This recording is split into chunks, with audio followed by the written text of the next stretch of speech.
Welcome back to Sparta, Kentucky, where we are getting ready to roll out Scott Wimmer. He will be the first car on track. He is locked in on speed, as is Mike Bliss, who will go out second. And now you look at the drivers who must qualify on speed. There are 13 go-or-go-homers here this weekend. David Stremme, the quickest of those in practice. Tony Raines, the slowest, Larry. Yeah, the five that would be in jeopardy based on practice of not making this show would be Tony Raines, Scott Riggs, Robbie Gordon, Andy Lally, and David Starr. Yes, they were the 5 slowest in that particular group earlier today.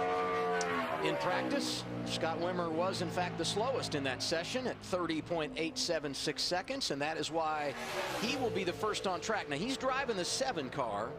Robbie Gordon owns that car, but he's trying to qualify the 77, trying to put 2 cars in the show this weekend. Yeah, the 7 is locked in. Scott has made a couple of starts in this car for Robbie Gordon at Dover back in the spring, and then a few weeks ago at Pocono.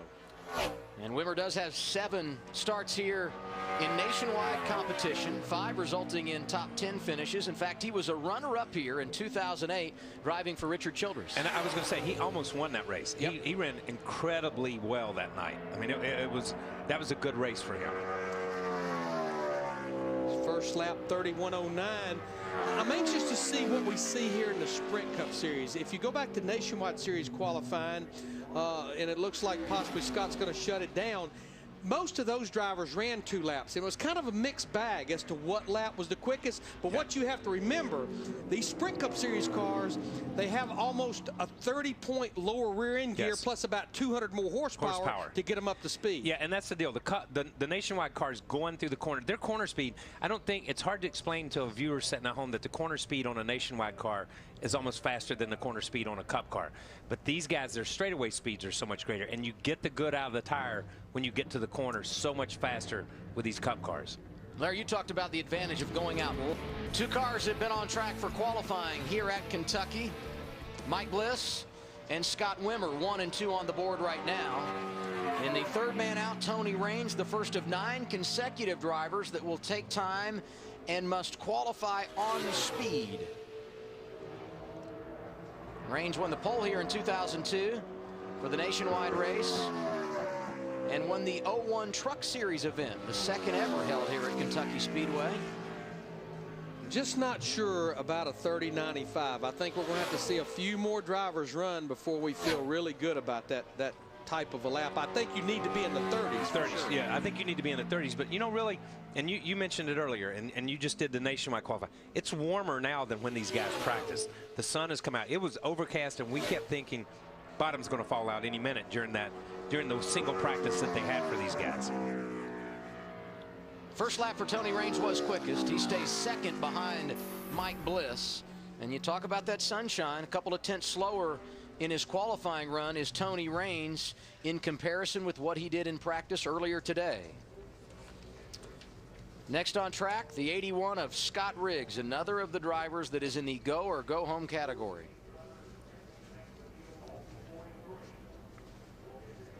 Told you Scott has got a nice resume here at Kentucky. Former pole winner here, Truck Series winner here. They were not out our last 2 races at Daytona and Infineon. They missed the first 2 races they showed up at Dover, or the first 3 at Darlington, Dover, and Charlotte, but then they qualified for the next 3.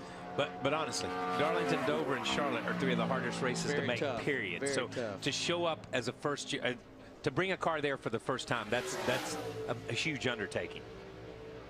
And as Scott Riggs makes his qualifying run, we hear from Ralph. Actually, we're going to talk to David Gilliland here, who's actually won here in the Nationwide Series. So we know how to get to victory lane. How do you qualify here? You know, the track's really rough, and you just got to manage the bumps, I think, is the biggest thing. You know, whenever you go and try and qualify, you know, you're pushing everything to the limits, and the bumps seem to feel bigger. So I'm excited about it. Our talk about Ford Fusion's really good as a backup car. We had a right front shock issue yesterday, and got in the fence with our primary car. But the car's been good. We had to do mostly race trim stuff, so we did 1 qualifying run at the end. So I'm really anxious to get out there and see what we have. I feel like we're going to have a good car here. All right, David Gilliland's getting ready to go, and we'll head back upstairs. little bit high there in 1 and 2 on his second lap, but he's the fastest of the 4 that's gone so far, just barely. Yeah, he beat Mike Bliss by 3/1000ths of a second. Who knows? That could be the difference between making this race and going home. Yeah, you certainly get the feeling that for those guys that must qualify on time, the difference back in there is not going to be much. Riggs quickest on his opening lap. He's the fastest of the 4 that have been out.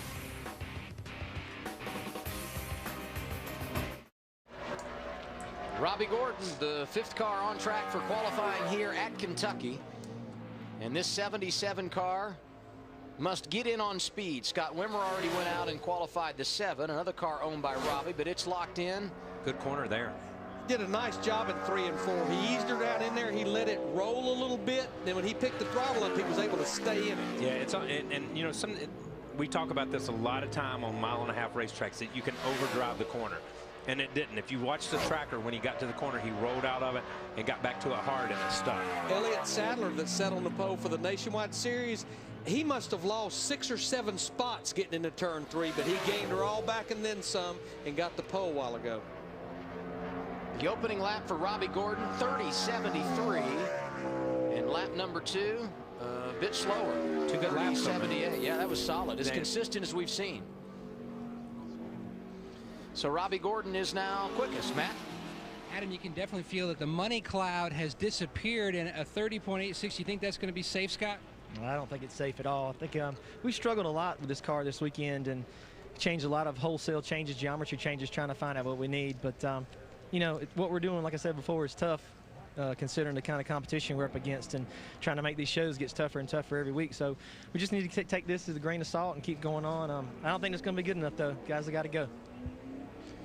The good news for the Gordon, I think that's frustration from all year long, not just from yesterday and today. No. I think it builds up, because every week as a driver, and you know this as a crew chief, every week you go to the racetrack thinking, this is the week we turn it around. This is the week we turn it around. And when you get there and you spend the day like yesterday, where you have an open day to come and throw a million things at it, and there's no time limit, and you're still not close, you've got to be frustrated. McMurray, one of 7 drivers that won a race a year ago that has not gone to victory lane this season. In fact, he's only had 1 top 10. And now we look at T.J. Bell off of turn 4 in his opening lap of qualifying. Yeah, he didn't get through 4 or get off of 4 very good. It's still a good solid lap for him. He ends up 4th quickest at a 30, another 38.60. In fact, that ties Scott Riggs. T.J. Bell, like the other go-or-go homers, staying in it down the back straightaway. Right now, he's a little bit better on this second lap than lap 1, which I think he certainly needs to be. Yeah, he's definitely going to pick up here on lap 2. Picks up over 10. Good job. He did. 30.73, the lap of record for T.J. Bell, and that will lock Andy Lally into the race. Tonight, the biggest party in racing hits high gear in the Bluegrass State. Tune in as Daytona 500 winner David Reagan and track owner Bruton Smith join the fun. Don't miss NASCAR Trackside from Kentucky. It happens tonight at 11 p.m. Eastern Time, only on Speed. The 9th car to roll on the track in qualifying, Michael McDowell. Got an ARCA win here at the Kentucky Speedway back in 2007. It's the first driver we've seen that didn't leave pit road like they stole it, you know, grabbing gears. He actually buffed his tires a little bit through 1 and 2. And we saw that. I think we saw that in the practice.